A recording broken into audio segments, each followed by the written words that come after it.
রাজনৈতিক দলগুলো তাদের মতো করে গুটি সাজানো শুরু করেছে। নতুন রাজনৈতিক দলেরও জন্ম হয়েছে। হুমায়ুন কবির একটা নতুন রাজনৈতিক দলের জন্ম দিয়েছেন এবং আশ্চর্যজনকভাবে হয়তো এই প্রথম যে রাজনৈতিক দলের জন্ম হলো, নাম ঘোষণার সঙ্গে সঙ্গে প্রার্থী ঘোষণা হয়ে গেল, আবার পরের দিন প্রার্থী বদল, মানে প্রার্থী বাতিল। নিশা চট্টোপাধ্যায়কে বালিগঞ্জের প্রার্থী হিসেবে দাঁড় করিয়েছিলেন হুমায়ুন কবির। গতকালই ঘোষণা করেছিলেন নাম, কিন্তু দেখা গেল আজ আবার সেই নাম বাতিল। আচ্ছা, কে এই নিশা চট্টোপাধ্যায়? নিশা চট্টোপাধ্যায়কে বালিগঞ্জ বিধানসভায় প্রার্থী করে দাঁড় করানো হয়েছিল, কিন্তু যখন গতকাল তাকে প্রার্থী হিসেবে ঘোষণা করেছিলেন সে সময়ের ছবি একবার আপনাদের দেখাই, শোনাই হুমায়ুন কবির কি বলেছেন।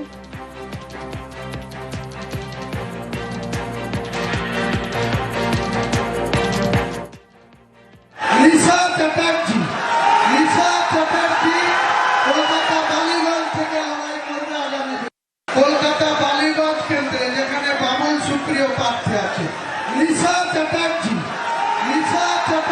প্রচুর উচ্ছ্বাসের মধ্যে দিয়ে নাম ঘোষণা হলো, প্রচুর উচ্ছ্বাসের মধ্যে দিয়ে, কিন্তু তারপরে হুমায়ুন কবির রাত পোহাতে না পোহাতেই প্রার্থী বাতিল করে দিলেন। বললেন নিশাকে প্রার্থী করা হচ্ছে না। শুনুন। উনি একজন সেলিব্রিটি এটাই জানতাম, কিন্তু প্রার্থী ডিক্লেয়ার করার আধ ঘন্টার মধ্যেই টিএমসির আইটি সেলের বা বিভিন্ন রকম অনলাইনে যেসব ছবি ভাইরাল হয়েছে তাতে আমার মনে হয়েছে যে বিধানসভার মতো পবিত্র জায়গায় পাঠানোর জন্য বা আইন প্রণয়নকারী সদস্য হিসাবে পাঠানোর জন্য মানুষ আমাকে ভুল বুঝতে পারে।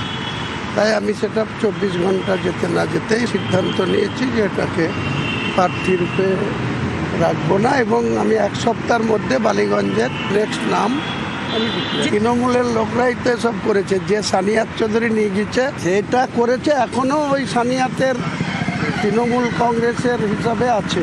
তো সে যে প্ল্যান করে আমাদের কিছু লোককে দিয়ে ওটা ডায়াসে তুলে করেছিল, আমার তো সিদ্ধান্ত নিতে কোনো দেরি হয় না।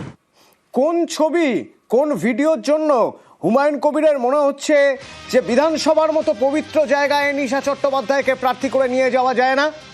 ভিডিও দেখুন, রিল।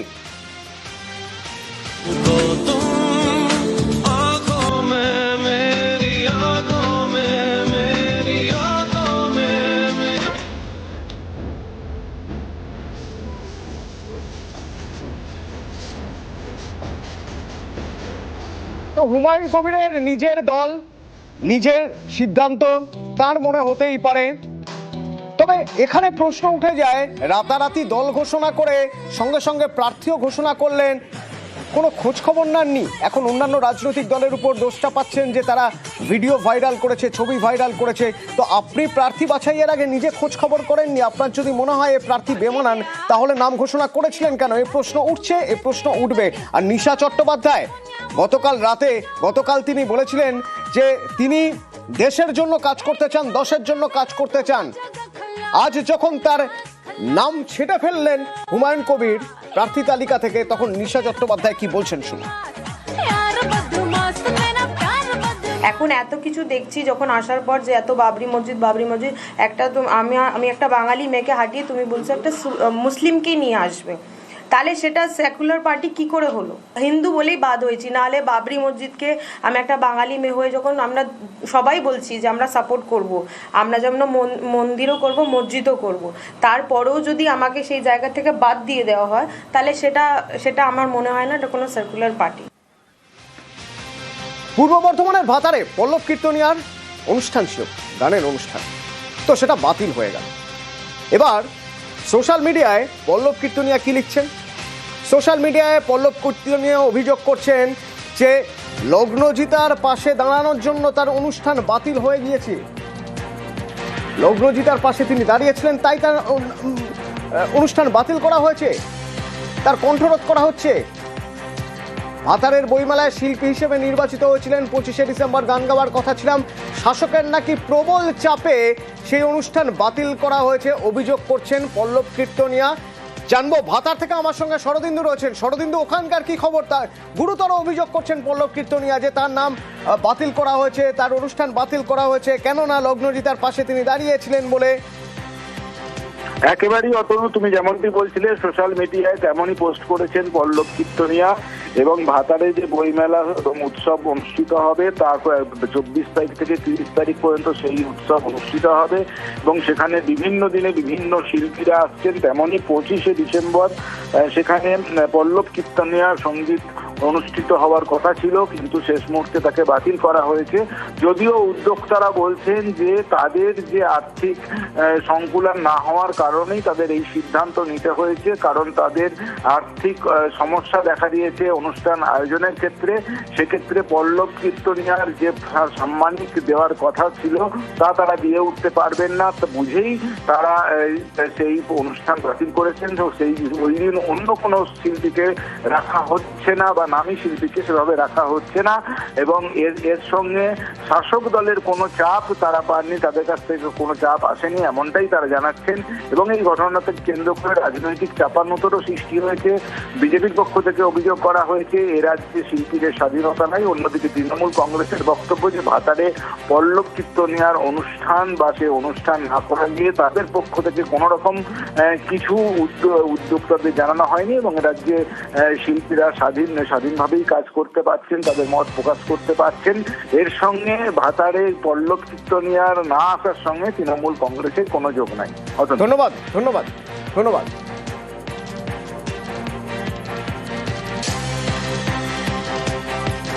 আমরা ভেবেছিলাম যে হারে আমরা বিজ্ঞাপন জোগাড় করব, সে হারে বিজ্ঞাপন জোগাড় করতে পারিনি। এছাড়াও আমরা মানুষের কাছে ফিনান্সিয়াল দিক থেকে যেটা সাড়া পাবো ভেবেছিলাম, সেটাও আশানুরূপ সাড়া না পাওয়ার জন্যে এই মতো অবস্থায় যদি পল্লববাবুকে আমরা আনতাম তাহলে হয়তো আমাদের ওনাকে ঠিক জায়গায় সম্মান দিতে পারতাম না। ওই জন্য আমরা ওনাকে বারণ করতে পারি। তৃণমূল কংগ্রেস কখনো শিল্পীর স্বাধীনতায় হস্তক্ষেপ করে না। এই ঘটনাতেও তৃণমূল কংগ্রেসের কোনো হাত নেই। যারা বুকিং করেছিলেন তারাই জানেন কেন বুকিং করেছিলেন। যদি বাতিল হয়ে থাকে তারাই বলতে পারবেন কেন বাতিল হয়েছে। তৃণমূল কংগ্রেস কখনো কোথাও কোনো অনুষ্ঠানে বাধা দেওয়ার হচ্ছে পক্ষপাতী নয়। শিল্পী এবং শিল্পের স্বাধীনতায় আমরা বিশ্বাসী। কাজেই যারা অভিযোগ করছেন ভিত্তিহীন অভিযোগ, এর কোনো সারবত্তা নেই। কিন্তু লগ্নজিৎ চক্রবর্তীর পাশে দাঁড়ানোর জন্যই নাকি পল্লব কীর্তনিয়ার অনুষ্ঠান বাতিল করা হয়েছে, অভিযোগ করছেন পল্লব কীর্তনিয়া। তাহলে একবার দেখা যাক লগ্নজিতা চক্রবর্তীর সঙ্গে কি হয়েছিল পূর্ব মেদিনীপুরের ভগবানপুরে, কি অভিযোগ করেছিলেন তিনি, দেখুন।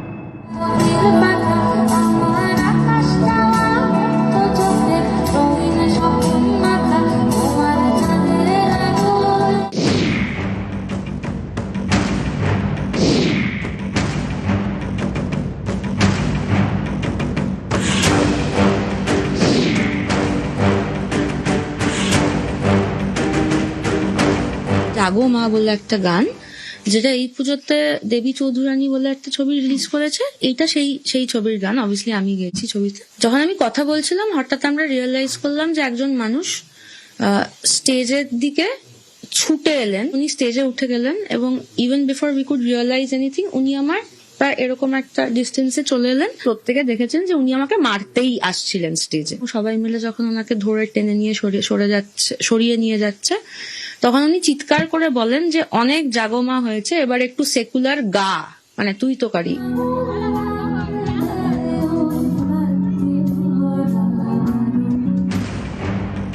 পূর্ব মেদিনীপুরের ভগবানপুর, এখানকার একটি বেসরকারি স্কুলের বার্ষিক অনুষ্ঠান ছিল শনিবার।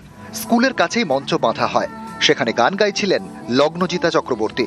এই অনুষ্ঠানেই হুলস্থুল কাণ্ড, সঙ্গীত শিল্পীর অভিযোগ।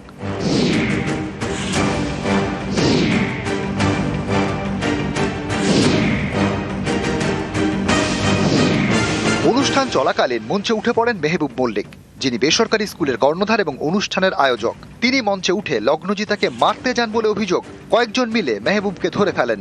স্টেজ থেকে নামানোর সময় সেকুলার গান গাওয়ার দাবি জানান মেহবুব। জাগো মা বলে একটা গান, যেটা এই পুজোতে দেবী চৌধুরানী বলে একটা ছবি রিলিজ করেছে। এইটা সেই ছবির গান, অবভিয়াসলি আমি গেছি ছবিতে। যখন আমি কথা বলছিলাম হঠাৎ আমরা রিয়েলাইজ করলাম যে একজন মানুষ স্টেজের দিকে ছুটে এলেন, উনি স্টেজে উঠে গেলেন, এবং even before we could realize anything উনি আমার প্রায় এরকম একটা ডিস্টেন্সে চলে এলেন। প্রত্যেকে দেখেছেন যে উনি আমাকে মারতেই আসছিলেন স্টেজে। সবাই মিলে যখন ওনাকে ধরে টেনে নিয়ে সরিয়ে নিয়ে যাচ্ছে, তখন উনি চিৎকার করে বলেন যে অনেক জাগমা হয়েছে, এবার একটু সেকুলার গা, মানে তুই তো কারি। এরপরে অনুষ্ঠান ছেড়ে বেরিয়ে যান লগ্নজিতা। তার অভিযোগ, ভগবানপুর থানার ওসি শাহেন শাহ হক অভিযোগ নিতে গড়িমসি করেন। পরে অভিযোগ জমা নেওয়া হয়।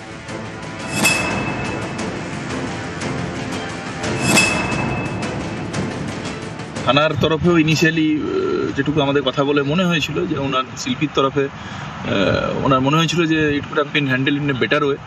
সো আমরা এসডিপিও লেভেলের অফিসারকে দিয়ে আমরা ওসির এগেনস্টও একটা ডিপার্টমেন্টাল এনকোয়ারি আমরা ইনিশিয়েট করেছি। লগ্নজিতার অভিযোগের ভিত্তিতে রবিবার গ্রেপ্তার করা হয় বেসরকারি স্কুলের মালিক তথা অনুষ্ঠানের আয়োজক মেহবুব মল্লিককে।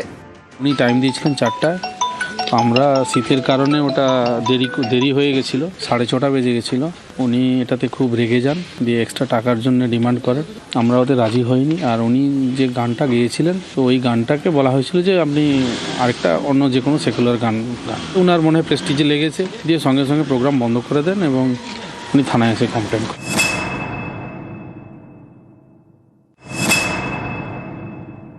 আমার 26 তারিখ আরামবাগে শো আছে এবং আমি 26 তারিখেও গতকালের মতোই 7 নম্বরেই জাগমা গাইবো এবং আমার পুলিশ প্রশাসনের উপর সম্পূর্ণ আস্থা আছে। আমি শিওর আরামবাগ থেকে আমি শো সম্পন্ন করে ফিরবো এবং আমাকে কেউ স্টেজে মারতে ওঠার সাহস পাবেন না এরপরে আর। নিউজ 18 বাংলা।